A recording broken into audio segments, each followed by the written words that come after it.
আজকের breaking news. বাংলাদেশের mafia king রাশেদকে তার গ্যাংয়ের কোলিডার তার সাথে বেইমানি করে হত্যা করেছে। যে মাফিয়া কিং কখনো মানুষের খারাপ চায়নি, অথচ সে আজ মৃত। গরিবদের মাফিয়া ছিল সে। বাংলাদেশের মাফিয়া কিংয়ের বাইরেও যে দেশগুলো রয়েছে, যেমন Pakistan, Thailand, Singapore, Malaysia, Dubai, Russia ইত্যাদি দেশের মাফিয়ারা বাংলাদেশে আসতে ভয় পেত। গোপনীয় তথ্যে থেকে একটি খবর পাওয়া যায় যে দ্য মাফিয়া কিংকে হত্যা করার পিছনে বাইরের দেশের কোনো এক মাফিয়ার হাত রয়েছে। এখন বাংলাদেশে আবার মাফিয়ারা মিলে সবার উপর অত্যাচার করবে, কিন্তু সবার মনে একটাই প্রশ্ন, যে মাফিয়া কিং তৈরি করলো তার ছেলে রাশেদকে সবাই চিনে। সে কতটা শক্তিশালী, আর সে আন্ডারওয়ার্ল্ডে রাজত্ব করে, তাকে কিভাবে মারলো? এই খবর পুরো দেশে ছড়াচ্ছে। রাশেদ মাফিয়া কিং ছিল, কিন্তু সে কখনো গরিব বা নিরপরাধ মানুষের উপর অত্যাচার করেনি। কিন্তু তার সহজ সরলতার সুযোগ নিয়ে তার পিছে ষড়যন্ত্র হয়, যা সে টের পায়নি। আর আজ তার লাশ পড়ে আছে। আজকের থেকে এই দেশ আমার, আমি রাজত্ব করব এই দেশে। কিন্তু রুদ্র যে আমাদের সাহায্য করেছে, তার কি হবে? আর তার সাথে আরও বাইরের দেশের মাফিয়ারা তো আছেই। চিন্তা নেই, আমি সবার সাথে ডিল করে নেব। রুদ্রকে ঢাকা শহর দিয়ে দেব। সবাই আজকের থেকে আমার আন্ডারে কাজ করবে। এমন সময় নিশি দৌড়ে আসলো। বস বস, মহা বিপদ হয়ে গেছে, আমরা তো এবার শেষ। কি হয়েছে, এত হাঁপাচ্ছিস কেন? বস, আমাদের অনেক বড় ভুল হয়ে গেছে।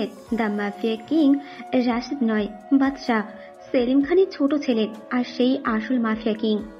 নিশির কথা শুনে সবাই অবাক হয়েছে, সাথে সবাই ভয় পেতেও শুরু করেছে। আসলে সবাই এখন একটা মিটিং করছে। সেখানে সব শহরের বড় বড় ডন, মাফিয়া, গ্যাংস্টাররা রয়েছে। তুই কি বলছিস, তোর ধারণা আছে? রোকেয়া ডেভিডের গার্লফ্রেন্ড। আমি ঠিক বলছি ম্যাম। এই নিন সেলিম খানের বানানো উইল, যেটা কেউ চেঞ্জ করতে পারবে না। রোকেয়া উইল হাতে নিয়ে পড়া শুরু করলো। আমি সেলিম খান, আমি বাংলাদেশের মাফিয়া লর্ড। আমি এখন আর এই দায়িত্ব নিতে পারছি না। আমার 2 সন্তান আছে, বড় হলো রাশেদ আর ছোট হলো বাদশাহ। আমি বাদশাহকে পরবর্তী মাফিয়া কিং বানাতে চাই। রাশেদ বড় হলেও তেমন পারদর্শী নয়, আর বাদশাহ যেমন তার শক্তিতে যেমন তার শক্তি, তেমন তার চিন্তাভাবনা। এখন থেকে রাশেদ সামনে থেকে গ্যাং চালাবে, আর বাদশাহ পিছন থেকে পুরো গ্যাং কন্ট্রোল করবে। আমার এই উইল কেউ চেঞ্জ করতে পারবে না। যদি আমার এই 2 সন্তান মারা যায়, তাহলে মাফিয়া কিং একজন উপযুক্ত লিডার হতে পারবে। বাদশাহ দেশের বাইরে থেকে বিদেশে মাফিয়াদের কন্ট্রোল করবে। বাদশার চেহারা 3-4 জন বাদ দিয়ে কেউ দেখবে না। বাংলাদেশে এখন একজনই মাফিয়া কিং, আর সে হলো বাদশাহ দা মাফিয়া কিং। তার মানে রাশেদ মাফিয়া নয়, তার ছোট ভাই মাফিয়া কিং। রাশেদ যে ডেঞ্জারাস ছিল, তাহলে ভাবাই যায় না বাদশাহ কতটা ডেঞ্জারাস। সমস্যা নেই, ওকেও খতম করে দেব। বস, আমি এইমাত্র কানাডার ডনের মাধ্যমে জানতে পারছি দ্য মাফিয়া কিং কানাডায়, কিন্তু তার ভাইয়ের মৃত্যুর কারণে সে বাংলাদেশে আসবে। আর সে এটা বলেছে মাফিয়া কিং যেখানে যায় না কেন সেখানে ঝড় উঠিয়ে যায়।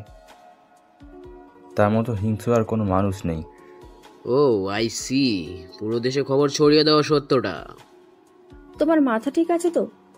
সাধারণ জনগণ শুনলে তারা আর ভয় পাবে না। জনগণের কথা বাদ দাও, তুমি নিশ্চয়ই ভুলোনি যে বাদশাহ একজন মোস্ট ওয়ার্ল্ডেড ক্রিমিনাল। শুধু বাংলাদেশ নয়, বরং বিশ্বের প্রায় 50টি দেশ ওকে খুঁজছে। বাদশাহ এই দেশে আসলে হয়তো পুলিশ ওকে মারবে, না হলে আমি মারবো। কিন্তু কেউ তো ওকে আজ পর্যন্ত দেখেনি, তাহলে ওকে চিনবে কিভাবে? চিন্তা করো না, আমি যতটুকু জানি আসল মাফিয়া এই দেশে আসার সাথে সাথে কিছু একটা করবে। আর সে তো আসলেই ঝড় উঠবে। দেখি কি ঝড় ওঠায়। আমার কাছে পুরো টিম আছে। স্যার, আমাদের ইনফরমেশনের মতে কালকের মধ্যেই মাফিয়া কিং এখানে চলে আসবে। আর তাকে এই দেশে মাত্র 3জন লোক চেনে, কিন্তু তারা কারা তা আমরা জানি না। এমনকি আমাদের দলেরও হতে পারে। সমস্যা নেই, সবাইকে আস্তে আস্তে শেষ করব। সারা দেশে খবর ছড়িয়ে গেছে বাদশাই আসল মাফিয়া কিং, আর সেই দ্রুতই বাংলাদেশে আসবে। সবাই আজ পর্যন্ত মাফিয়া কিংয়ের হিংস্রতা সম্পর্কে যতটুকু জেনেছে, তার ভাইয়ের মৃত্যুতে আরও হিংস্র হবে, এটাই স্বাভাবিক। এয়ারপোর্ট, রেলওয়ে, হাইওয়ে, সদরঘাট, যেখান থেকে বাদশা এই দেশে আসার সম্ভাবনা রয়েছে, সব জায়গায় সিআইডি পুলিশ পাহারা দিছে, সাথে মাফিয়ার লোকেরাও আছে। কারণ বাদশা এই দেশে আসলে এই দেশের রক্তের বন্যা বইয়ে দিবে। কিন্তু হাস্যকর ব্যাপার হলো, বাদশাকে আজ পর্যন্ত কেউ দেখেনি, 3-4 জন ছাড়া। কিন্তু তারা কারা কেউ জানে না। অন্যদিকে কানাডায় জিসান, আমার নকল পাসপোর্ট রেডি হয়েছে? জি বস। আমি তোকে কতবার বলেছি তুই আমাকে নাম ধরে ডাকবি? আমি তোকে নিজের বন্ধু ভাবি। ওকে বাদশা, কিন্তু তুই যে দেশে যাচ্ছিস তোর জন্য তো বিপদ রাস্তার মোড়ে মোড়ে দাঁড়িয়ে আছে। বাদশা কোনো বিপদকে ভয় পায় না, বাদশা নিজেই বিপদের জন্য বিপদ। আমি একা যাব না, তুইও যাবি আমার সাথে। মনে নেই আব্বু মারা যাওয়ার আগে বলে গিয়েছিল তোকে আমার সাথে সবসময় থাকতে? তার কথা কি আমি অমান্য করতে পারি? রাশেদ ভাই আর আঙ্কেলকেই তো আমার পরিবারকে বাঁচিয়েছে। তোরা না থাকলে আজ আমি বেঁচেও থাকতাম না। তোরা সবার জন্য কত কিছু করছিলি, আর পরিণামে কি পেলে? ধোকা। আমি বুঝলাম না মানুষ এত নিচে কিভাবে নামতে পারে। তুই চিন্তা করিস না, একবার দেশে যাই, সবাইকে দেখে নিব।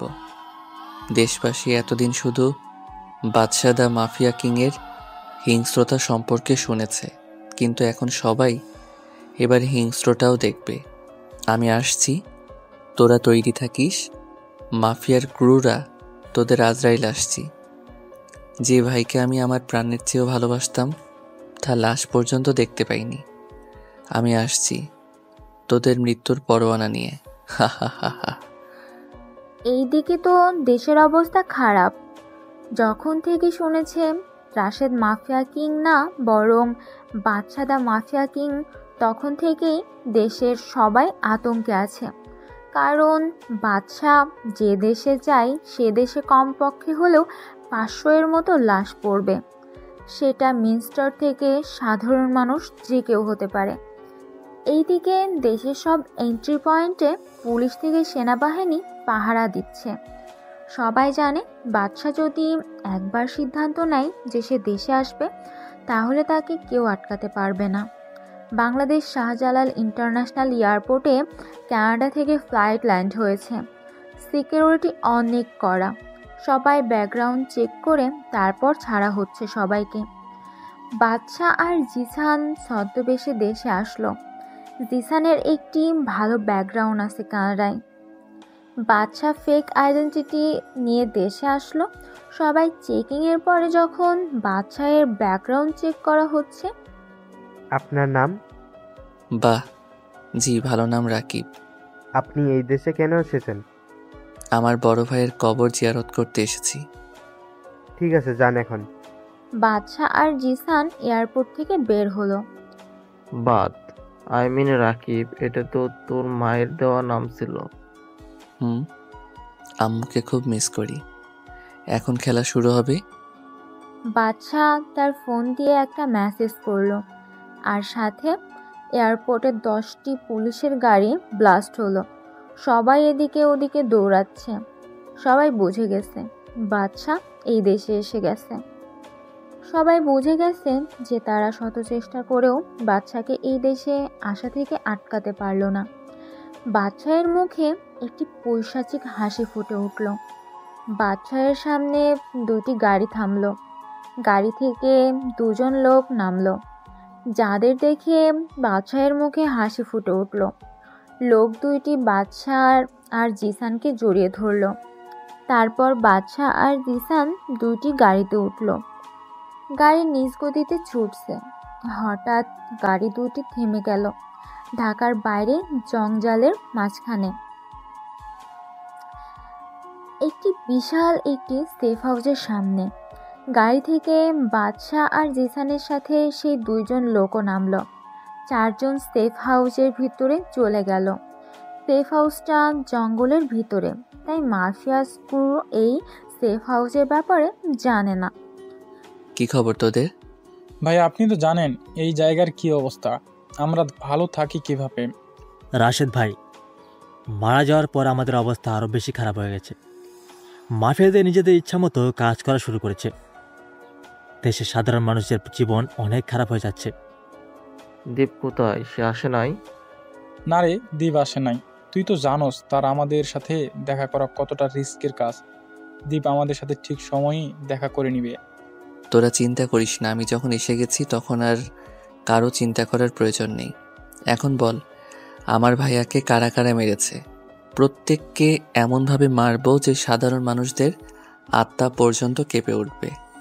ভাই এই দেখেন, ভাই এ হলো ডেভিড, রাশেদ ভাইকে মারার ষড়যন্ত্রকারীদের লিডার আর বর্তমান মাফিয়া কিং সেই হতে চায়। আর এ হলো রকিয়া ডেভিডের গার্লফ্রেন্ড, এ হলো নিশি ডেভিডের পিএ। তাছাড়া রুদ্র আছে যে ডেভিডকে অনেক সাহায্য করেছে। ডেভিড রুদ্রকে পুরো ঢাকা শহরের কন্ট্রোল ওকে দিয়ে দিছে। আর তাছাড়া লিটনও আছে ওদের বিশেষ খবরই হিসাবে। আর ভাই বাইরের দেশের দুবাই ল্যান্ড লর্ড আসলাম খান, চায়নার ডন কিং চং, রাশিয়ার মাফিয়া কিং ডেভিল আর পাকিস্তানের ডন ফিরোজ খান রয়েছে যারা ডেভিডকে সাহায্য করছে। ভাই এখন ডেভিডের সাথে অনেকেই রয়েছে, যার ফলে আমরা এখন ওকে ধরতেও পারবো না।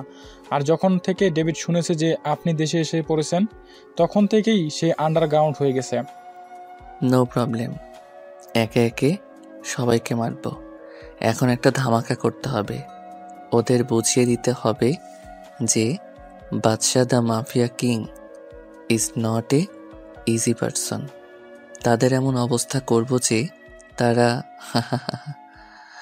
তোকে আমার কেমন কেমন যেন লাগছে। রাশেদ ভাইয়ের মৃত্যুতে তোর চোখ থেকে পানি পড়েনি, আর এখন তোর মুখে হাসি লেগে আছে। রাশেদ ভাই আমাদের কত উপকার করেছে যে তার মৃত্যুর খবর এখনো আমাদের চোখের সামনে ভাসছে। তাহলে ভেবে দেখ, ভাইয়া আমার আপন ছিল, তার মৃত্যুতে আমি কত কষ্ট পেয়েছি। আমার চোখের পানি এখন শুকিয়ে গেছে রে। এখন সেই পানি শুকিয়ে আগুনে পরিণত হয়ে গেছে। আমার বুকের ভিতরে প্রতিশোধের আগুন দাউ দাউ করে চলছে। বাদ দে, এখন বল তোর নেক্সট প্ল্যান কি? আমার এখন রুদ্রর কাছে যাওয়া প্রয়োজন। তুই পাগল হলি নাকি? রুদ্র এখন ঢাকা শহরের কিং। রুদ্র কোথায় থাকে তার চেলাপেলারা ছাড়া কেউ জানে না। আর তুই যদি বাদশাহ মাফিয়া কিং এর পরিচয় নিয়ে যাস তাহলে কি হবে ভেবে দেখেছিস? রাহুল আর সাব্বির রুদ্রর চেলাপেলাদের কোথায় পাবো? ভাই, ওর চেলাপেলারা বেশিরভাগই কলেজে বা ভার্সিটির ছাত্রছাত্রী। আপনি ঢাকা ভার্সিটিতে গেলে ওদের দেখতে পাবেন। সেখানে রুদ্রের চেলাপেলারা বেশি আছে, আর সেখানে কোনো ঝামেলা হলে রুদ্রই আগে গিয়ে পৌঁছায়। ও তাই নাকি? তাহলে তো খেলা এবার জমে উঠবে। বলেই নিজের রুমে চলে গেলাম। রাহুল, সাব্বির আর জিসান বাদশাহের কথা কিছুই বুঝতে পারল না। বাদশা কখন কি করে সেটা আজ পর্যন্ত কেউ ভাবতে পারেনি। পরের দিন সকালবেলা আমি ঢাকা যাব, তোরে ব্যবস্থা কর। বাদশার কথা শুনে সবাই বাদশার দিকে তাকিয়ে আছে। কিন্তু ভাই, ঢাকায় গিয়ে আপনি কি করবেন? সেটা তোদের না ভাবলেও চলবে। আমরা কেন ভাববো না? তুই আমাদের একমাত্র আপনজন। তোর কিছু হয়ে গেলে আমরা কি নিয়ে বাঁচবো রে? তুই যা প্ল্যান করবি তাতে আমরা তোর সাথে থাকবো, ব্যাস। বাদশা বুঝে গেল যে জিসান রেগে আছে, তাই আর কথা বাড়ালো না। আপনারা নিশ্চয় ভাবছেন যে বাদশাকে জিসান কিভাবে অর্ডার করতে পারলো। আসলে বাদশা আর জিসান বন্ধুর মতো সম্পর্ক, আর রাহুল এবং সাব্বির হলো বাদশার কাছের লোক, যারা কখনো বাদশার জন্য নিজের জীবন দিতেও পিছু পা হবে না। চারজন মিলে ঢাকা শহরে গেল, যেখানে দ্বীপের একটা ফ্ল্যাটে গেল। দীপ হলো সাব্বির আর রাহুলের মতো বাচ্চার কাছে লোক। দীপ বাংলাদেশের একজন মন্ত্রী প্লাস মাফিয়ার ক্যালিনিটার। কিন্তু ডেভিড জানে না যে দীপ বাচ্চার হয়ে কাজ করে। দীপ এখনো বাচ্চার সাথে দেখা করে নাই। ঢাকা শহরের রুদ্রর চেলাপোলাদের আড্ডাখানা অর্থাৎ ঢাকা ভার্সিটি, যেখানে গিয়ে বাচ্চা অনার্স থার্ড ইয়ারে ভর্তি হলো। শুধু বাচ্চা নয়, সাথে জিসানও ভর্তি হয়েছে, কিন্তু অন্য বিভাগে। রাহুল আর সাব্বিরকে সবাই চিনে, কারণ তারাও মাফিয়ার স্পেশাল মেম্বারদের লিডার। পরের দিন বাচ্চা ছদ্মবেশ ধরে, অর্থাৎ একটি পুরাতন টি শার্ট আর প্যান্ট পরেছে, আর তার চুলগুলো তেল দিয়ে শুয়ে রেখেছে। বাচ্চাকে দেখতে একেবারে খ্যাত খ্যাত লাগছে। বাচ্চা জিসানকে ভালোভাবেই যেতে বলল। জিসান ভার্সিটিতে চলে গেল, আর বাচ্চা যাচ্ছে তার ছদ্মবেশে। তাকে দেখে মনে হচ্ছে হৃতিক রোশন হিরো আলমের গেট আপে যাচ্ছে। তবে যাই হোক, এখন গল্পে আসা যাক। বাচ্চা ভার্সিটিতে পৌঁছে গেল। সে ভিতরে গিয়ে দেখলো চারদিকে গুঞ্জা টাইপের ছেলে মেয়েতে ভরা। তবে যারা ভালো ছেলে মেয়ে তারা র্যাগিংয়ের শিকার হচ্ছে। বাচ্চা জানে যে তাকেও র্যাগিংয়ের শিকার হতে হবে। তাই হলো, হঠাৎ পিছন থেকে কেউ ডাক দিল, ওই খ্যাত, এইদিকে আয়। বাচ্চা পিছনে তাকিয়ে দেখলো একটা বখাটে গ্রুপ ডাকছে তাকে। আমি যা চেয়েছিলাম তাই হলো, এবার খেলা শুরু হবে। এই বয়রা, আমাদের কথা কি কানে ঢোকে না নাকি? জি ভাই, শুনেছি। ওদের কাছে গিয়ে বলল, তাহলে দাঁড়িয়েছিলি কেন? আমি ভেবেছিলাম যে আপনি কাকে ডাকছেন, কারণ ভার্সিটিতে আমার আজকেই প্রথম দিন। আমি তো কাউকে চিনি না এই ভার্সিটিতে। তুই ছাড়া কি আর কেউ খেতে আছে নাকি এই ভার্সিটিতে? আরে মাহিম, থাম এবার। আর তোর নাম কি রে? ভাই রাকিব। ভাই রাকিব, কি খবর তোমার? ভালো আছো তো? এই শালা, তুই কোন এলাকার ভাই রে? না ভাই, আমি কোনো ভাই না। আমি তো আপনাদের ভাই বলেছিলাম, আপনারাই তো ভুল বুঝলেন। মাহিম কোনো কথা না বলে বাচ্চার গালে 2টা থাপ্পড় দিল ঠাস করে। বাচ্চার রাগে পুরো শরীর ফেটে যাচ্ছে। সে তার হাত মুঠো করে রেখেছে। বখাটেরা তো জানে না বাচ্চা চাইলে ওদের মারতে 2 মিনিটেরও কম সময় লাগবে। তোর কত বড় সাহস, তুই আমাদের মুখের উপর কথা বলিস? তোকে তো আমি আজকেই মেরে ফেলবো। আরে দোস্ত, থাম এবার। আর তুই শোন, ওই যে একটা মেয়ে দেখতেছিস, সেই মেয়েটাকে গিয়ে চিঠিটা দিয়ে আসবি। একটা মেয়েকে আঙুল দেখিয়ে দিল। ভাই, এই চিঠিতে কি আছে? শোন, বেশি কথা বলবি না। এবার মাহিমের রাগ উঠে গেলে আমি ওকে থামাতে পারবো না। বাচ্চা আর কোনো কথা না বলে চিঠিটা হাতে নিয়ে মেয়েটার কাছে গেল। মেয়েটা দেখতে সুন্দরীদের কাতারেই পড়ে, কিন্তু বাচ্চার এসব বিষয়ে কোনো ফিলিংস নেই। আপু, এই কাগজটা নেন। কে তুমি? আর এই কাগজে কি আছে? আপনি দেখে নেন। মেয়েটি কাগজটি নিয়ে পুরো পড়ে রাগে ফুসফুস করছে, আর সাথে সাথে বাচ্চাকে ঠাস করে গালে থাপ্পড় বসিয়ে দিল। বাচ্চা এটা আশা করেনি যে এবারও তাকে থাপ্পড় খেতে হবে। বাচ্চা বুঝে গেল যে এই চিঠিতে এমন কিছু আছে যার কারণে মেয়েটি রেগে গেছে। শালা ফকিরের বাচ্চা, তোর সাহস কিভাবে হয় রে আমার সাথে রুম ডেট করার প্রস্তাব নিয়ে আসতে? বাচ্চা পিছন তাকিয়ে দেখলো বখাটেরা কেউ নেই, সবাই যে মিস্টার রিঞ্জা হয়ে গেছে। আপু, আসলে আমি কিছুই করিনি। আমি র্যাগিংয়ের শিকার হয়েছি। আর এই কাগজে কি লেখা আছে আমি কিছুই জানতাম না। মিথ্যা কথা বলার জায়গা পাস না? আহা মিলি, ছাড় না। তুই তো জানিস এই ভার্সিটির কি অবস্থা। আর এই ছেলেকে দেখতে সহজ সরল লাগছে। এই জীবনেও তোকে এরকম প্রস্তাব দিতে কখনো সাহস পাবে না। তুই ঠিকই বলছিস কিয়া। এরকম খ্যাতমার্কা ছেলে তো রুম ডেটের মানেও জানে না। এই, তোর নাম কি রে? রাকিব। তোকে দেখে তো এই ভার্সিটিতে প্রথম দেখছি। কোন ইয়ারে তুমি? কথা শুনে বোঝা যাচ্ছে যে ভদ্রঘরের মেয়ে। আমি এই ভার্সিটিতে 3rd ইয়ারে ট্রান্সফার হয়ে এসেছি। বাচ্চা কথা শুনে সবাই হাঁ করে তাকিয়ে আছে। মিলি, এ তো আমাদেরই ক্লাসমেট। মিলির কানে ফিসফিসিয়ে বলল, তবুও বাচ্চা শুনে ফেলল। আচ্ছা, আমাকে কি 3rd ইয়ারের ক্লাসরুম দেখিয়ে দিবেন? তুমি সোজা গিয়ে ডানের ক্লাসরুমে ঢুকবে। জি, ধন্যবাদ বলার জন্য। বাচ্চার ক্লাসরুমে গিয়ে প্রবেশ করলো। ক্লাসের সবাই ওর দিকে হাঁ করে তাকিয়ে আছে, যেন ক্লাসরুমে কোনো ভূত ঢুকেছে। বাচ্চা একেবারে পিছনের বেঞ্চে গিয়ে বসলো। ক্লাসে স্যার আসার পর সবাই রুমে গিয়ে ঢুকলো। কেয়ার মিলিও আসলো। বাচ্চা অবাক হলো যখন সে বখাটেদের গ্রুপেও ক্লাসে গেল। আর বখাটেরাও বাচ্চাকে দেখেও অবাকের শীর্ষে গিয়ে পড়ল। ক্লাসে স্যার আসলো, এসে বাচ্চাকে দেখে প্রশ্ন করলো, এই ছেলে তুমি কে, আর এই ক্লাসরুমে কি করো? আমাকে কিছু না বলতে দিয়েই মাহিম বলল, স্যার আমার মনে হয় এই ক্লাসে ভুল করে ঢুকে পড়েছে। না স্যার, আমি এই ক্লাসেরই স্টুডেন্ট। আমার নাম রাকিব হাসান রাজ।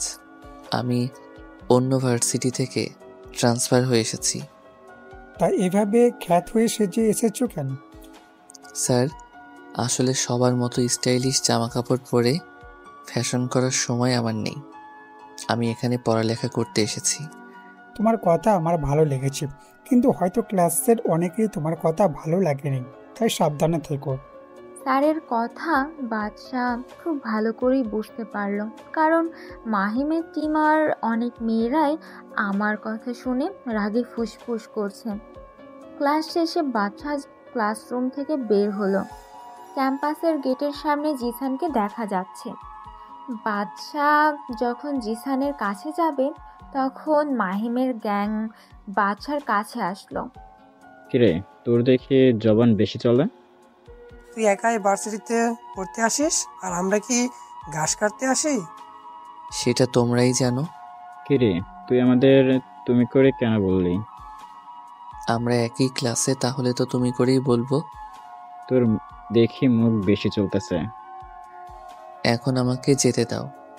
বলেই বাচ্চা হাঁটা শুরু করলো। মাহিম একটা হকি স্টিক দিয়ে বাচ্চার পিঠে একটা বাড়ি মারলো। হকি স্টিকটা ভেঙে গেল আর বাচ্চা কিছুটা সামনের দিকে ঝুঁকে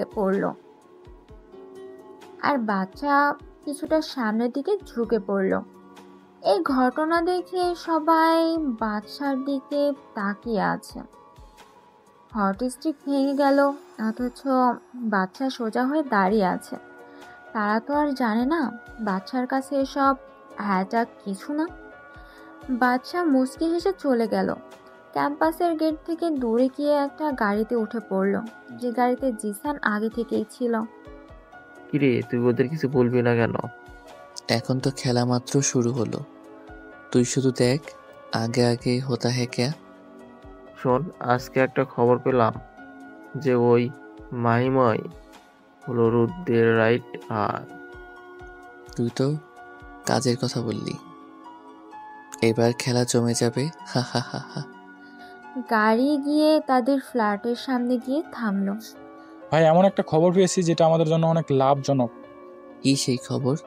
ভাই, খবরটা হলো আপনি যে ভার্সিটিতে অ্যাডমিশন নিয়েছেন সেই কলেজের মাহিম নামে একজন মাফিয়ার ক্রু আছে। সে রুদ্রের বিশেষ লোক, আর তাকে কোনো মত রাগে তুলতে পারলে রুদ্র তার গর্ত থেকে বের হবে। তার মানে বোয়াল মাছ ধরতে হলে আগে তার জন্য ট্র্যাপ বানাতে হবে। রুদ্র নামের বোয়াল মাছকে ধরতে পারলেই ডেভিড নামের হাঙরকে ধরতে পারবো। ভাই, শুধু ডেভিডকে ধরলেই হবে না, দেশের বাইরে থেকে যারা ডেভিডকে সাহায্য করেছে তাদেরকেও ধরতে হবে। সাব্বির একেবারে ঠিক কথা বলছে। ওদেরকে এমনভাবে মারবো যে আর কোনো মাফিয়া বা ডন এই বাদশাদা মাফিয়া কিংয়ের সাথে পাঙ্গা নিতে আসবে না। তাহলে এখন কি প্ল্যান আছে? সাব্বির আর রাহুল, ভালো করে শোন। দীপ এখনো জানে না যে আমরা কোন ভার্সিটিতে অ্যাডমিশন নিয়েছি। আর ভার্সিটিতে পরশুদিন একটা বড় অনুষ্ঠান হবে, সেই দিনই রুদ্রকে ধরতে হবে। দীপ অনুষ্ঠানের স্পেশাল গেস্ট হিসেবে আসবে। কিন্তু রুদ্র কোনো ভার্সিটিতে আসবে? কেন আসবে? হা হা হা হা। বাদশা একটা পৈশাচিক হাসি দিয়ে ফ্ল্যাট থেকে বেরিয়ে গেল। সাব্বির, রাহুল আর জিসান একই অবস্থায় বসে আছে। তারা জানে বাদশার এই হাসির কারণ অবশ্যই কোনো ভয়ঙ্কর কিছুর লক্ষণ। কারো তো কপালে আজকে মৃত্যু লেখা আছে, কিন্তু সেটা কে? রাত 8টার দিকে বাদশা আবার ফ্ল্যাটে আসলো। বাদশা ভিতরে ঢুকে দেখে তার জন্য সবাই বসে আছে। কিরে, তোরা এখনো বসে আছিস? তুই জানিস আমরা কেন এখানে বসে আছি? তুই যে হুট করে দাঁড়িয়ে গেলি কাউকে কিছু না বলে, আমাদের কি টেনশন হয় না? কুল ডাউন গাইস, কালকে সকালে বুঝতে পারবি আমার master plan. Badsha the mafia কিংয়ের মাস্টার প্ল্যান বোঝার মতো ক্ষমতা তোদের এখনো হয়নি। কেউ আর কোনো কথা বলল না। সবাই জানে বাদশা এখন কিছুই বলবে না। সকালবেলা। জিসান, সাব্বির, কোথায় তোরা? তাড়াতাড়ি এসে দেখ কি হয়েছে। কিরে, সকালবেলা গরুর মতো চিল্লাচিল্লি করছিস কেন? রাহুল, কি হয়েছে? টিভিতে দেখ কি হয়েছে। আজকের ব্রেকিং নিউজ, ঢাকার আন্ডারওয়ার্ল্ডের কিং রুদ্রের ডান হাত মাহিম খুন হয়েছে। তার ডান হাত কেটে বাম হাতে রাখা হয়েছে, অথচ দুইটার উপরে ফেলা হয়েছে। তার এমন নির্মম হত্যা কে করতে পারে? এখন সেটাই হয়তো আপনাদের প্রশ্ন। আপনাদের প্রশ্ন মাহিমের খুনিই দিয়েছে। মাহিমের গায়ে চাকু দিয়ে লেখা হয়েছে যে nobody can find me Rudra, I challenged you, if you have guts then come in the varsity and find me, I am always ready. কে এভাবে লিখতে পারে? এখন সেটাই হলো প্রশ্ন। সবাই এই নিউজ দেখে বাদশার দিকে তাকালো। জিসানরা নিউজ দেখতে দেখতে বাদশাও ঘুম থেকে উঠে গেছে। বাদশা, তুই এখন খুন করেছিস? ভাইসরা এরকম হিংস্রভাবে কে খুন করবে? ভাই, আমাদের একবার বলতে পারতেন, আমরা ওর খেল খতম করে দিতাম। আপনি এত কষ্ট কেন করলেন? তোদের এতজনের প্রশ্ন দিতে পারবো না, কিন্তু একটা কথাই বলবো যে বাদশাস ডেথ গেম ইজ অন। আমার মনে হয় মাহিমের খুন বাদশাই করেছে। ভাই, আমি পুরোপুরি শিওর যে এই খুন বাদশাই করেছে, আর এবার আমাকে করবে। আহা রুদ্র, এত ভয় পাচ্ছ কেন? আমরা তো আছি নাকি? আর আমার মনে হয় না বাদশা এই ভুল করবে, কারণ যে মাহিমকে মেরেছে সে রুদ্রকে ওপেন চ্যালেঞ্জ করেছে যে ভার্সিটিতেই রুদ্র ওই খুনিকে খুঁজে পাবে। আর রুদ্রের হাতে যদি ওই খুনি পড়ে তাহলে কি আর সে বেঁচে ফিরতে পারবে? ম্যাম, আপনি মনে হয় ভুলে যাচ্ছেন যে বদমাইশকে কেউ আজ পর্যন্ত দেখেনি। তাহলে কিভাবে বুঝবেন যে বদমাইশ মাহিমের খুনি নাকি? কেউ দেখেনি বলে ভুল হবে। আমাদের সবাই জানার মতে মাত্র 3জন বাংলাদেশি মাফিয়া করিডোররাই ওকে দেখেছে। আর কানাডা ডনের কথা মতে বাদশার সাথে আরও একজন সঙ্গী আছে যে বাদশার ছায়ার সাথে মিশে থাকে, যার নাম জিসান। আগামীকাল তো ওই ভার্সিটিতে একটা অনুষ্ঠান হবে, সেখানে দীপ বিশেষ অতিথি হিসেবে থাকবে। দীপের যদি কোনো ক্ষতি করে দেয় সে, ওকেও তো আমাদের বাঁচাতে হবে। যতক্ষণ পর্যন্ত না জানতে পারছি যে কারা বাদশাকে সাহায্য করেছে, আমার কারোর উপর বিশ্বাস করতে পারছি না। তাহলে কি আমি কালকে যাব? তুই যাবি, আমার প্ল্যান মতো চলবি, তোর কোনো ক্ষতি হবে না। ওকে বস। অন্যদিকে জিসান, চল ভার্সিটিতে যাই। আজকে যাবে নাকি? কেন না যাওয়ার কি আছে? না, এমনি চল। জিসান ভার্সিটিতে চলে গেল, আর বাদশা আবার গেল ঋত্বিক স্টাইলে হিরো আলমের ভার্সনে। আজকে ভার্সিটিতে সবাই অনেক আনন্দে, কারণ আজকে তাদের র্যাগিং করার মানুষ নেই। আবার যারা র্যাগিংয়ের সাথে যুক্ত ছিল তারা আজকে ভয়ের মধ্যে রয়েছে। বাদশা গিয়ে ক্যাম্পাসে ক্যান্টিনে গেল, কারণ ক্লাস শুরু হতে এখনো অনেক দেরি। আর আজকে ক্লাস শুরু হবে নাকি তারও শিওর নেই। এমন সময় ভার্সিটির ক্যান্টিনের ওয়েটার সজীব আসলো। কিছু লাগবে নাকি মামা? বাদশা সজীবকে মাথা থেকে পা পর্যন্ত চেক করলো। বয়স বেশি না, 15 থেকে 17 হবে। না, কিছু লাগবে না। কিন্তু তোমার বয়স তো বেশি না, তাহলে এখানে কেন? কি বলবো মামা, পরিবারের অনেক চাপ। আমাকে রাকিব ভাই বলতে পারো। আমি সজীব। এখন আপনাকে এত কিছু বলতে গেলে যে অনেক সময় লাগবে, আর আমার ডিউটির সময় কথা বলা বারণ। এখন তো ক্যান্টিনে তেমন লোক নেই, আর আরও তো সিনিয়র ওয়েটাররা আছে।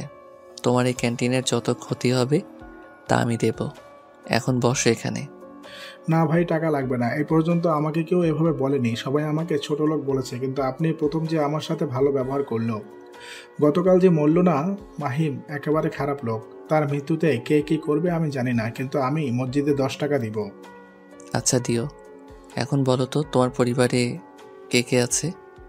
অসুস্থ মা, এক বেকার বড় ভাই আর আমি। তোমার বাবা কোথায়? আমার আব্বু অনেক বছর আগেই মারা গেছে। তোমার বড় ভাইয়ের বয়স কতটুকু, আর সে কোনো কাজ করে না কেন? আমার বড় ভাইয়ের বয়স 23 বছর, আর সে পড়ালেখা অনেকটুকু করছে, কিন্তু কোনো চাকরি পায়নি তেমন। আমার মতো চাকরি করতে বললেই বলে সে এত পড়াশোনা করেও এত ছোট চাকরি করবে না।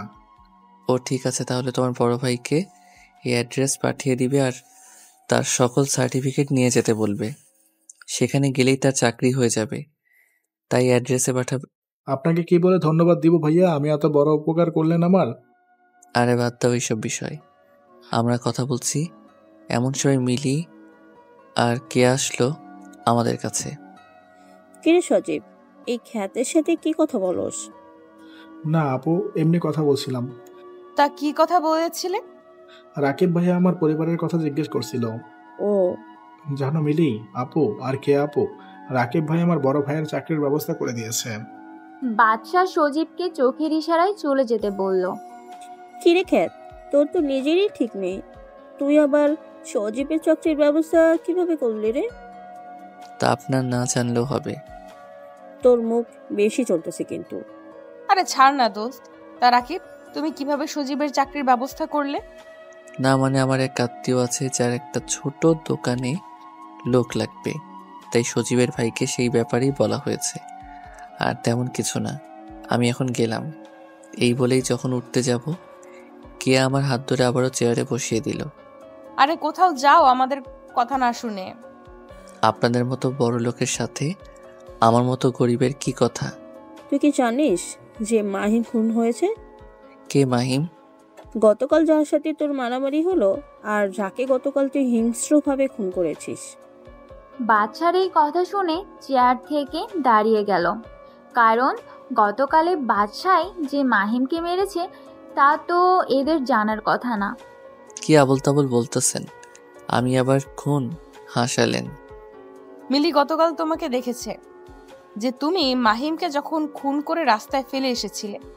অসম্ভব, গতকাল তো আমি পুড়ি পড়েছিলাম, তাহলে এই মেয়ে আমার চেহারা কিভাবে দেখলো? আপনি কি সত্যি আমার চেহারা দেখেছেন? ভালো করে ভেবে দেখেন। আসলে গতকাল সেই খুনে হুডি পরা ছিল, তার চেহারা দেখতে পারিনি, কিন্তু তার চোখ, বডি ল্যাঙ্গুয়েজ একেবারে তোর মতোই দেখতে। তাহলে থাকেন, আমি গেলাম। আরে এত তাড়াতাড়ি কি আছে? আজকে তো ক্লাস হবে না, তাই বসো। আচ্ছা, তোমার কোনো ফ্রেন্ডস নেই ভার্সিটিতে? আমার মতো খ্যাতের আবার friends? Can we be friends? মানে আমার মতো খ্যাতের সাথে হুট করে বন্ধুত্ব কেন করবেন? দেখো, সেই দিনের ব্যাপারের জন্য সরি। আমি জানি সব করেছে মাহিমি। আজকে তোমার সাথে বন্ধুত্ব করতে এসেছি। হুট করে তুই থেকে তুমি, এখানে নিশ্চয়ই কোনো গন্ডগোল রয়েছে। আরে কোনো গন্ডগোল নেই, তোমাকে ভালো মনে হলো তাই ফ্রেন্ডশিপ করতে এসেছি। কেন, আমরা মেয়ে বলে কি ফ্রেন্ড হতে পারি না? না তেমন না। তাহলে আর কোনো কথা না, আজকে থেকে আমরা ফ্রেন্ডস। বাচ্চার দিকে হাত বাড়ালো। বাচ্চা কিছু একটা ভেবে হাত মিলিয়ে নিল। সেই সময় জিসান আসলো। রাকিব, কি করছিস এ জায়গায়? বাচ্চা জিসানকে চোখের ইশারায় বলে দিল চুপ থাকতে, কারণ জিসান আর বাচ্চা যে একে অপরকে চিনে এটা কেউ না জানতে পারে। জিসান, তুমি কি রাকিবকে চিনো নাকি? না, আসলে কালকের ঝামেলার পর রাকিবের সাথে রাস্তায় দেখা হয়, সেখানেই পরিচয়। ও তাই বলো? তো তোমরা এখানে কি করছো? রাকিবের সাথে ফ্রেন্ডশিপ করতে এসেছিলাম।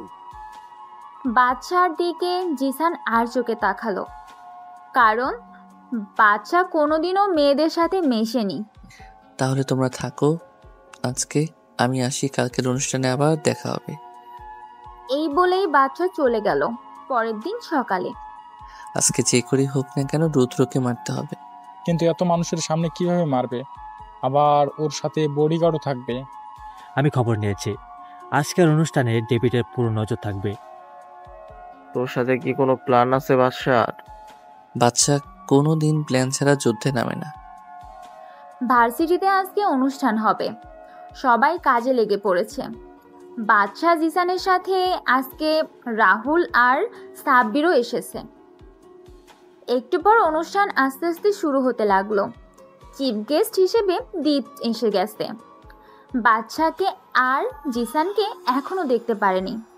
আস্তে আস্তে অনুষ্ঠান প্রায় শেষের দিকে এসে গেল। এমন সময় ভার্সিটিতে প্রায় 30টার মতো বাইক আর একটা বড় গাড়ি আসলো। সবাই বুঝে গেল যে রুদ্র এসে গেছে।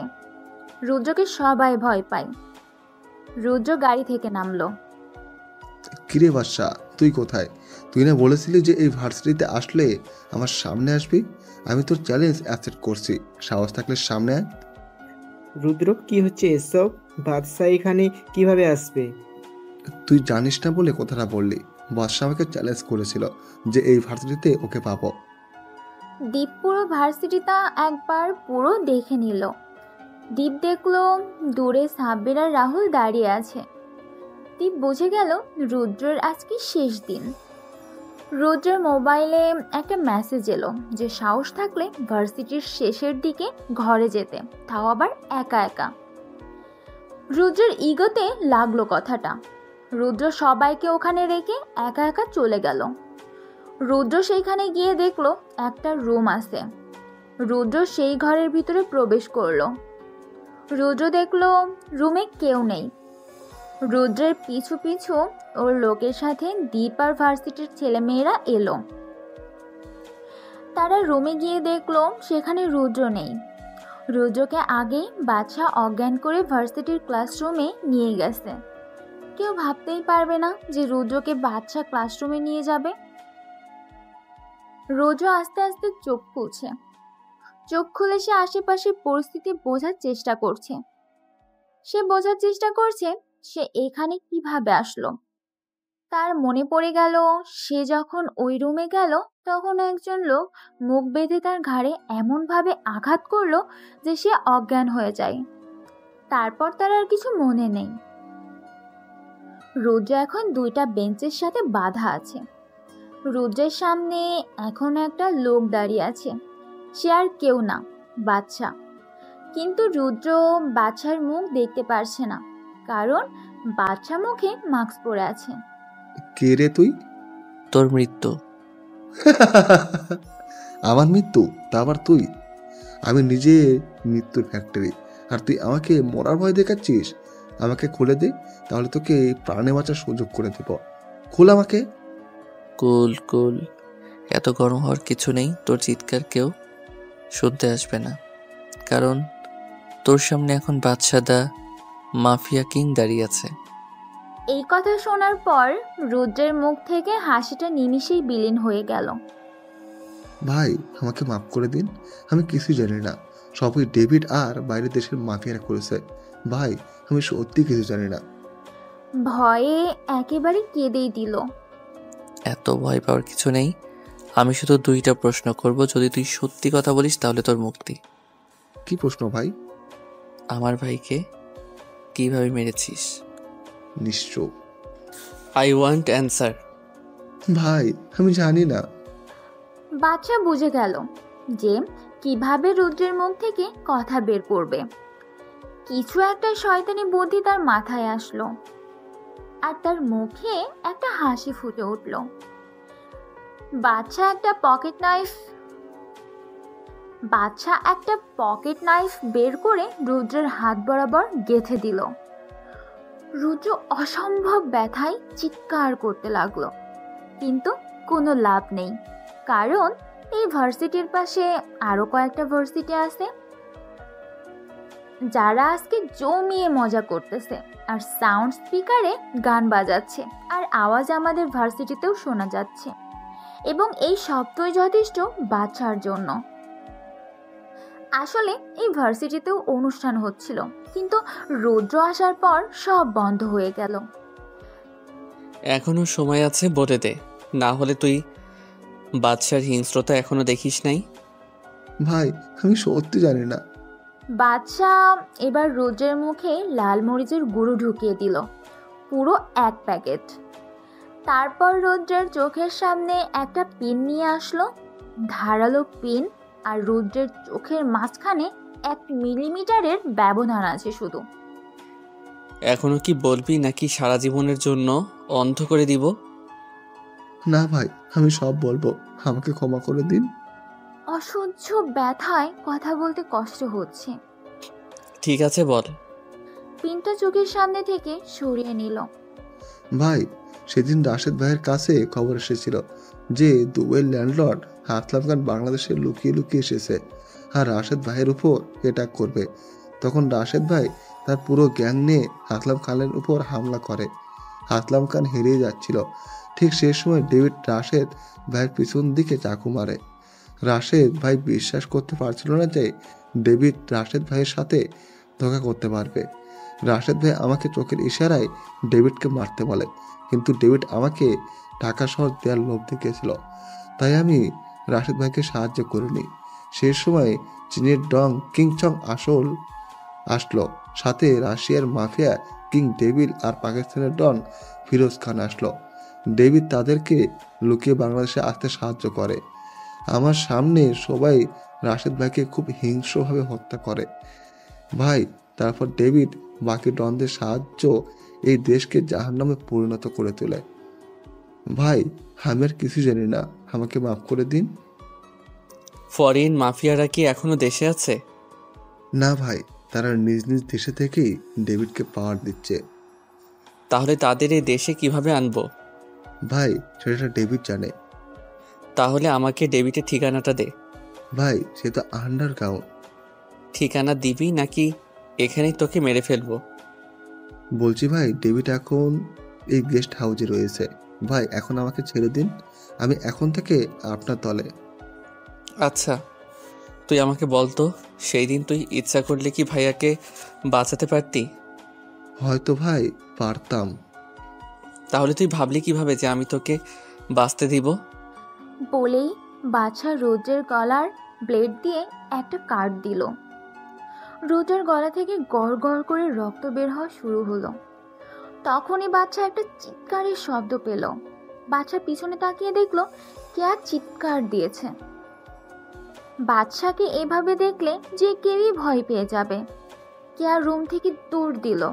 বাচ্চা তার পিছনে দৌড়াতে লাগলো। কে আমার কথা শোনো। না, তুমি একটা খুনি। কেয়া দৌড়াতে দৌড়াতে একজনের সাথে ধাক্কা খেলো। আরেকটা কথা, বাচ্চা আর কেয়া ছিল ব্লিডিং এর টপ ফ্লোরে। কেয়া দেখলো তার সামনে তার বড় ভাই দাঁড়িয়ে আছে। ভাইয়া, আমাকে বাঁচাও, আমার পেছনে একটা খুনি আসতেছে। কোথায় সে? তুই আমার সাথে আয়। বলেই কেয়ার ভাই তার পকেট থেকে একটা রিভলভার বের করে সামনে হাঁটতে লাগলো। আর সেই সময় বাচ্চার সামনে আসলো কেয়া আর কেয়ার ভাই। ভাইয়া, এইটাই সেই খুনি। আমাদের ক্লাসরুমে একজনকে খুন করে এসেছে, এখন আমাকেও মেরে ফেলবে। কেয়ার ভাই বাচ্চার দিকে রিভলভার তাক করলো, কিন্তু যখন বাচ্চার চেহারা দেখলো তখন কেয়ার ভাইয়ের হাত পা কাঁপা শুরু করলো, আর একসময় রিভলভার পড়ে গেল তার হাত থেকে। কেয়ার ভাই আর কেউ না, দীপ, যে বাচ্চার আসল পরিচয় জানে। দীপ বাচ্চার পায়ের সামনে শুয়ে পড়ল। ভাই, আমার বোনকে ক্ষমা করে দাও, সে তোমাকে চেনে না তাই এমন করেছে। আমি কেয়াকে মারবো না, আমি শুধু তাকে বোঝানোর জন্য তার পিছনে দৌড়াচ্ছিলাম। ভাইয়া, তুমি ওকে কেন ভয় পাচ্ছ? ডাইরেক্ট শুট করে দাও। চুপ কর তুই, বাঁচতে চাইলে তুই ক্ষমা চেয়ে নে। কেয়ার মাথায় কিছুই ঢুকছে না। সেই সময় তাদের কাছে জিসান, সাব্বির আর রাহুল আসলো। বাদশার কাজ কি শেষ হয়েছে? জিসান, তুমিও? জিসান একবার কেয়ার দিকে তাকিয়ে আবার বাচ্চার দিকে তাকালো। সাব্বির, রোদের লাশ ক্লাসরুমে পড়ে রয়েছে, সাপটা চত্বরে ঝুলিয়ে দিবি। ওকে ভাই। কেয়া আর কোনো চাপ নিতে পারেনি, তাই কেয়া সেন্সলেস হয়ে যায়। হাইপার হওয়ার কিছুই নেই। কেয়া মাথায় এত প্রেশার নিতে পারেনি, তাই সেন্সলেস হয়ে গেছে। দীপ, তোর বোনকে বাসায় নিয়ে যা, আর তোরা আমার সাথে চল, ডেভিডের সাথে দেখা করে আসি। ডেভিড, তুই ওর ঠিকানা কোথায় পেলি? রুদ্রের থেকে সব জেনে নিয়েছি। আর দীপ, আজকে ফ্ল্যাটে দেখা করবি সন্ধ্যার দিকে। ওকে ভাই। এখন চল তোরা। তারপর বাদশাহ, জিসান, সাব্বির আর রাহুল গাড়িতে উঠে রুদ্রের বলা গোডাউনের দিকে রওনা দিল। সেখানে পৌঁছানোর পর কয়েকজন গার্ড দেখতে পেল। বাদশাহ গাড়ি গোডাউন থেকে অনেক দূরে পার্কিং করলো। তারপর সবাই আস্তে আস্তে গোডাউনের পিছনের দেয়াল টপকে ভিতরে গেল। সেখানে অনেক গার্ড ছিল, কিন্তু তাদের সাইলেন্সার বন্দুক দিয়ে মারা বাদশার কাছে কোনো ব্যাপারই না। আস্তে আস্তে সব গার্ডদের মেরে ফেলার পর একটা রুমের সামনে পৌঁছালো। ভিতরে কারো কথা বলার আওয়াজ শোনা যাচ্ছে। আজ শুনে তো মনে হচ্ছে ডেভিড তার গার্লফ্রেন্ড, ডেভিডের খাস চামচা লিটন আর ডেভিডের পিয়ে নিশি আছে। ও, তাহলে সবাই একসাথে আছে। আজকে সবার খেল খতম। রাহুল আর সাব্বির ভিতরে যা। ভাই আমরা যাব। চিন্তা করিস না, এই বাচ্চা থাকতে তোদের কেউ টাচ পর্যন্ত করতে পারবে না। তোরা শুধু ডেভিডকে এই কথাটা বলবি। ওকে ভাই। রাহুল আর সাব্বির রুমের ভিতরে গিয়ে ডেভিডের সামনে দাঁড়ালো। বাদশা আর জিসান দরজার কাছে লুকিয়ে আছে। কিরে তোরা এখানে? তোদেরকে তো এই হাউস অ্যাওয়ার্ডের ব্যাপারটা বলিনি। তোরা কিভাবে এই জায়গায় আসলি? আসলে রুদ্র ভাই আমাদের আপনার ঠিকানা বলেছিল। তা রুদ্র কোথায়? রুদ্রকে তো আমি বাদশাকে মারতে পাঠিয়েছিলাম। আসলে রুদ্র ভাই আর বেঁচে নেই। কি? বাদশা ওকে মেরে ফেলেছে? তা তোরা কি এই খবরটা আমাকে দিতে আসলি? না ভাই, আমরা একজনকে আপনার সাথে দেখা করতে এসেছি। কে সে? আমি। কে রে তুই? বলেই বাদশা ডেভিডের দিকে বন্দুক তাক করে গুলি ছুড়ল, কিন্তু ডেভিড লিটনকে তার সামনে নিয়ে আসলো, তাই গুলিটা লিটনের লাগে। বাদশা যেহেতু দূরে ছিল, তাই বুলেট লিটনের শরীর ভেদ করতে পারেনি। নিশি আর রোকেয়া ফায়ারিং করা শুরু করে। আবার এদিকে বাদশা, জিসান, সাব্বির আর রাহুলও ফায়ারিং করা শুরু করে। যেহেতু বাদশা হুট করে হামলা করে, তাই ডেভিডটা কিছু করতে পারেনি। আর এইদিকে রোকেয়া গুলি লাগে আর সে নিচে পড়ে যায়।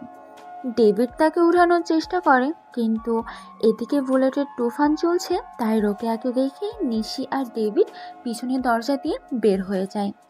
রাহুল আর সাব্বির ওদের পিছু নিতে গেলে বাদশা ওদের থামায়।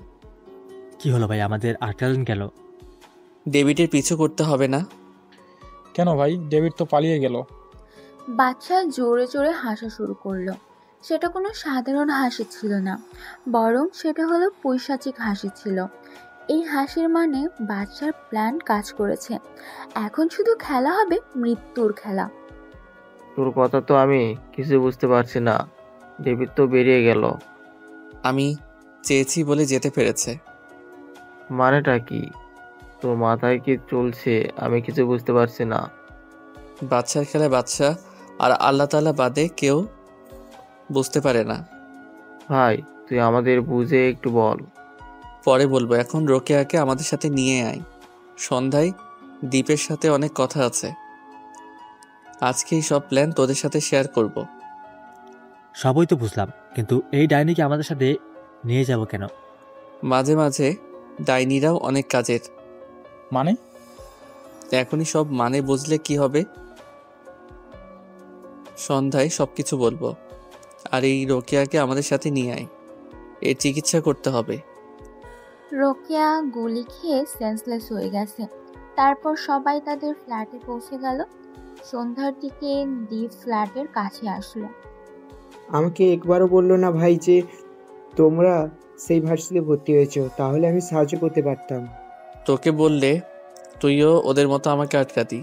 দেখ, এটা করে রিস্ক, ওটা করে রিস্ক। ও তাহলে এই ব্যাপার। তা রোকেয়ার কি অবস্থা করেছো? তাকে ডাক্তার দেখে গিয়েছে, গুলি বের করা হয়েছে। এখন ঘুমের ওষুধ দেওয়া হয়েছে, প্লাস বিছানার সাথে হাত পা বাঁধা আছে। কিন্তু আমরা কেন ওকে বাঁচিয়ে রেখেছি তাই তো বুঝতে পারছি না। আর কেনই বা ডেভিডকে এইভাবে পালিয়ে যেতে দিয়েছে। সব বলবো আজকে। আগে দীপ বল, কেয়া কি এখন ঠিক আছে? এখন ঠিক আছে। আমি ওকে সব বলে দিয়েছি, আপনার ব্যাপারে, আমার ব্যাপারে। Are you out of mind Deep? তুই কি জানিস তুই কি করলি? এর ফলে আমরা কত বড় বিপদে পড়বো তুই ভাবতেও পারবি না। এখন যদি কেয়া কাউকে কিছু বলে দেয়? আমি কাউকে কিচ্ছু বলবো না। দরজার আড়াল থেকে বের হয়ে আসলো। তুই এখানে? তোমার পিছু নিয়ে এখানে এসেছি। কিন্তু কেন? তুই জানিস না বাদশা ভাই এসব পছন্দ করে না? এ তোমাদের কাছে বাদশা হতে পারে, কিন্তু আমার কাছে আমার বন্ধু রাকিব। কেয়া তুমি এখানে কেন এসেছো? চলে যাও এখান থেকে। আমি তো যাওয়ার জন্য এখানে আসিনি, আমি এসেছি তোমাকে সাহায্য করতে। মানেটা কি কিয়া? মানেটা হলো আমি বাদশাকে সাহায্য করতে চাই।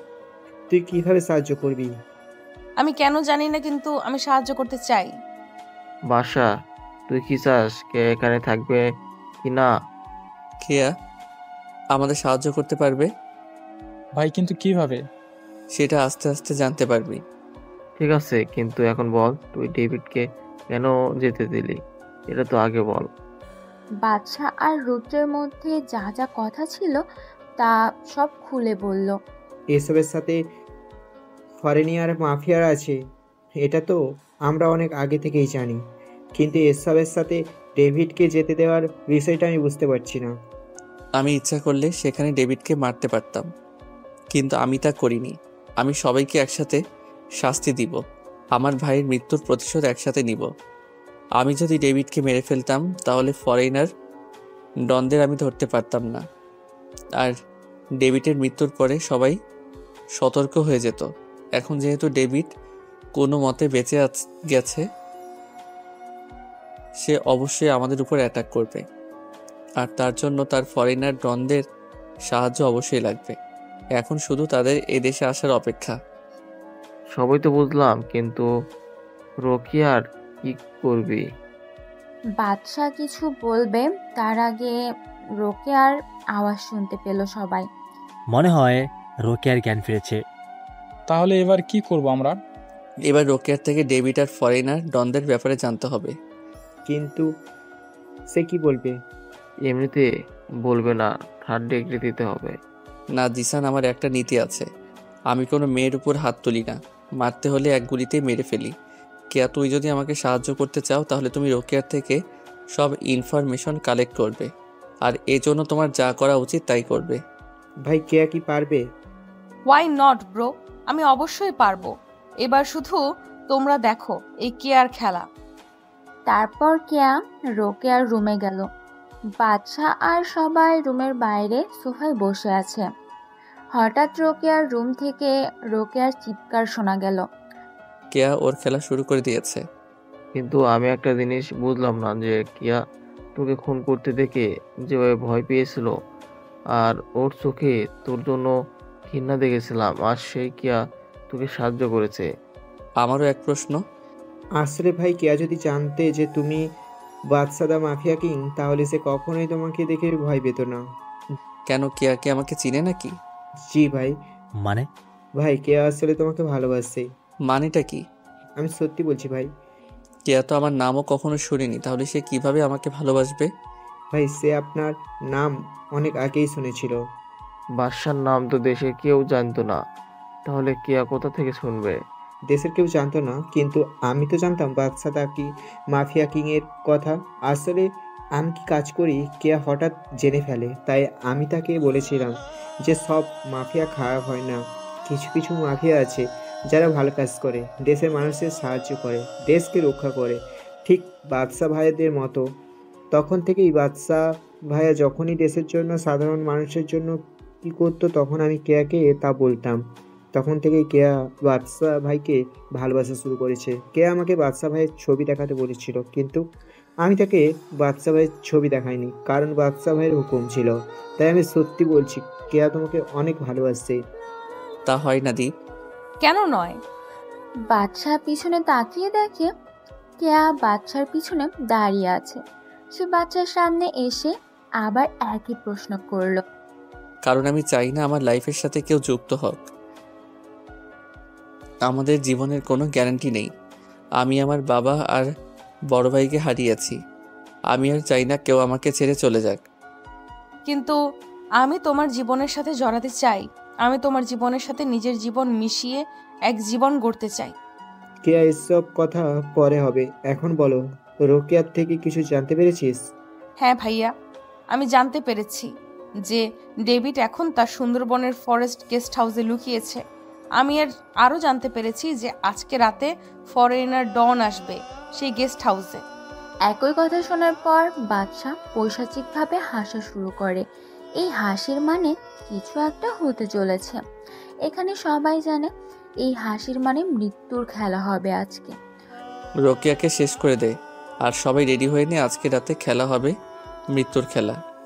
সবাই সবার মতো রুমে চলে গেল। দীপ জিসানের সাথে গেল কিছু প্ল্যানিং করতে। আমার কথা কি একটু ভাবা যায় না?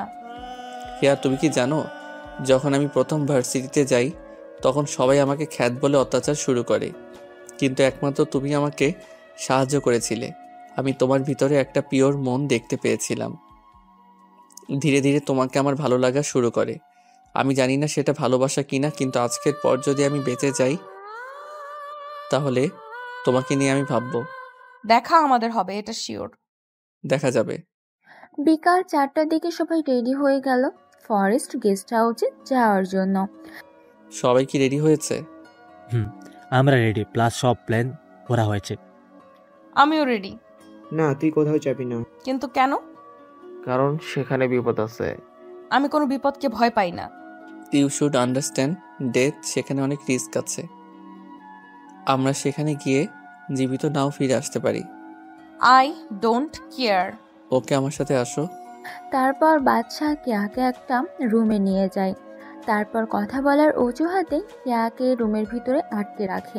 বাদশা, দরজা খোলো। সরি ফর দিস, কিন্তু আমরা যেখানে যাচ্ছি সেখান থেকে ফিরে নাও আসতে পারি। তাহলে আমাকে এখান থেকে বের করবে কে? এটা অটোমেটিক দরজা, 1 ঘন্টা পর ঠিকই দরজা আনলক হয়ে যাবে। তারপর বাদশা কেয়াকে কোনো কথা বলার সুযোগ না দিয়ে সবাইকে নিয়ে ফরেস্ট গেস্ট হাউসের দিকে রওনা দেয়। প্রায় 4 ঘন্টা পর সবাই সেখানে পৌঁছালো। কেউ লজিক খুঁজবেন না যে ঢাকা থেকে সুন্দরবন 4 ঘন্টায় কিভাবে গেল। বাদশার গাড়ি গেস্ট হাউসের সামনে পৌঁছালো। সাবধানে, এই গেস্ট হাউসে চারিদিকে সিসিটিভি ক্যামেরা আছে। তাহলে আমরা ভিতরে যাব কিভাবে? চিন্তা করিস না, আমি সব ব্যবস্থা করে রেখেছি। মানে হলো রাহুল সিসিটিভির মনিটরের সামনে যেসব গার্ড থাকে তাদের সবাইকে কিনে নিয়েছে বাদশা ভাইয়ের হুকুম মতো। তারা এখন মনিটরে রেকর্ডিং ভিডিও দেখছে। এখন তাহলে যাওয়া যাক। সবাই গেস্ট হাউসের সামনে গেল। চারদিকে যেসব গার্ড ছিল তাদের সাইলেন্সার গানের মাধ্যমে মেরে ফেলে। সবাই পিছনের দরজা দিয়ে ভেতরে গেল। সবাই মিটিং রুমে দরজার আড়ালে দাঁড়ালো। এখন সব হারামিরা একসাথে। চিন্তা করিস না, আজকে এখানে কেউ বাঁচাতে পারবে না। ফরেনার ডনদের বডিগার্ডদের খুব বুদ্ধিমানের সাথে সবাই মেরে ফেলল। সাইলেন্সার বন্দুকের সাহায্যে ডেভিডরা কিছু বলার আগেই বাদশা আর ওর টিম সবাইকে চারদিক দিয়ে ঘিরে ফেলল। তোরা এখানে? Who are they, David? You and yours dead, बादशाह द माफिया किंग। तुम यहाँ पार है आ गया, पर जिंदा नहीं जा पाओगे। गार्ड मार डालो सबको। ओहे, you are fools. You killed everybody already. Now you all are finished. সবাই যখন কথা বলছিল তখন হঠাৎ ডেভিড গুলি করা শুরু করলো। বাদশা আর ওর টিম সবাই টেবিল, সোফা, আলমারির পিছনে লুকিয়ে ফায়ারিং করা শুরু করলো। ছোট একটা রুম, তাই কেউ পালাতে পারেনি। বাদশাহ প্রথমে গুলিটা পাকিস্তানি ডনের লেগেছে, তারপর গুলিটা দুবাই ল্যান্ডলাইনের লেগেছে। এইদিকে সাব্বিরের হাতে গুলি লেগেছে। রাহুল সাব্বিরকে সেফ রেখে ফায়ারিং চালাচ্ছে। একে একে যখন সব ফরেনার ডন মারা গেল তখন শুধু ডেভিড বেঁচে আছে। আর সবার গুলির শেষ হয়ে গেছে। বাচ্চা, তুই যদি সত্যিকারে মাফিয়া কিং হয়ে থাকিস তাহলে আমার সাথে হ্যান্ড টু হ্যান্ড ফাইট কর। ওকে, চ্যালেঞ্জ অ্যাকসেপ্টেড। তারপর দুজন হ্যান্ড টু হ্যান্ড ফাইট শুরু করে। প্রথম বাদশা কভার ফাইট করলো, পরে এটাকে টেকনিক ইউজ করে। একসময় ডেভিড বাদশার লাথিকে ফ্লোরে পড়ে এলো। ডেভিডের সামনে তার বডিগার্ডের বন্দুক পড়ে রইল। সেটা ডেভিড হাতে নিয়ে বাচ্চার দিকে তাক করে গুলি করলো। কেউ কিছু বোঝার আগেই কেয়া ফ্লোরে লুটিয়ে পড়ল। হ্যাঁ, সবাই ঠিক করেছেন, কেয়ার বুকে গুলিটা লেগেছে। আসলে কেয়া বাচ্চার সামনে গিয়ে দাঁড়ায় আর তার গুলিটা লেগে যায়। তোরা কেয়াকে সামলা, বাকিদের উদ্দেশ্যে বলল। কথাটা বলে বাচ্চা তার ফায়ারিং কিক দিয়ে ডেভিডের হাত থেকে বন্দুকটা ফেলে দেয়। তারপর বাদশা কুংফু স্টাইলে ডেভিডের গলায় আঘাত করে, ফলে তার গলার হাড় ভেঙে যায় আর অনবরত নাক আর মুখ দিয়ে রক্ত পড়তে শুরু করে। ডেভিড ফ্লোরে হাঁটু গেড়ে বসে পড়ল। ভাই, আমাকে মাফ করে দাও, আমি আর খারাপ কাজ করব না। আমার ভাইকে কি তোরা কেউ রেহাই দিয়েছিলি? বলেই বাচ্চা ডেভিডের মাথা বরাবর একটা ঘুষি মারল আর ডেভিডের মাথা টেবিলের কোণে লেগে কেটে যায়। আর অতিরিক্ত রক্তক্ষরণের জন্য সেখানেই তার মৃত্যু হয়। তারপর সবাই কেয়াকে গাড়ি করে হাসপাতালে নিয়ে যায়। দীপ্ত তার বোনের জন্য কান্না করে শেষ, আর বাদশাও চোখ থেকে 2 ফোঁটা পানি গড়িয়ে পড়ল। বাদশা তাড়াতাড়ি তার চোখের পানি মুছে ফেলল। হাসপাতালে কেয়া আর সাব্বিরকে ভর্তি করানো হলো। সাব্বিরের হাতে গুলি লেগেছে, তাই চিন্তার কিছু নাই, কিন্তু কেয়ার বুকে গুলিটা লাগার ফলে অনেক সিরিয়াস কিছু হতে পারে, এই কথাটা ডাক্তার বলল। দীর্ঘ 4 ঘন্টা অপারেশনের পর কেয়ার অপারেশন সাকসেসফুল হয়। কেয়া জ্ঞান ফেরার পর থেকে সে শুধু বাদশাকেই খুঁজে যাচ্ছে। তাই বাদশা কেয়ার কেবিনে গেল আর সবাই কেবিন থেকে বের হয়ে গেল। বাদশা কেয়ার সামনে হাঁটু গেড়ে বসলো। কেন আমার জীবন বাঁচালে? কারণ আমি তোমাকে ভালোবাসি। তুমি রুম থেকে বের হলে কিভাবে? 1 ঘন্টা পর বের হলে এত তাড়াতাড়ি আমাদের কাছে পৌঁছানো অসম্ভব। তুমি হয়তো ভুলে গেছো যে রুমে একটা জানালাও ছিল।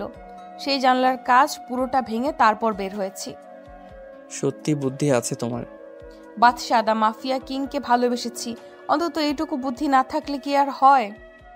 আমি বলেছিলাম যে সেখান থেকে যদি জীবিত ফিরে আসি তাহলে তোমার ব্যাপার নিয়ে ভাববো। তা কি ভেবেছো? Will you marry me? সত্যি? হুম। 1 সপ্তাহ পর বাদশা আর কেয়ার বিয়ে হয়ে গেল।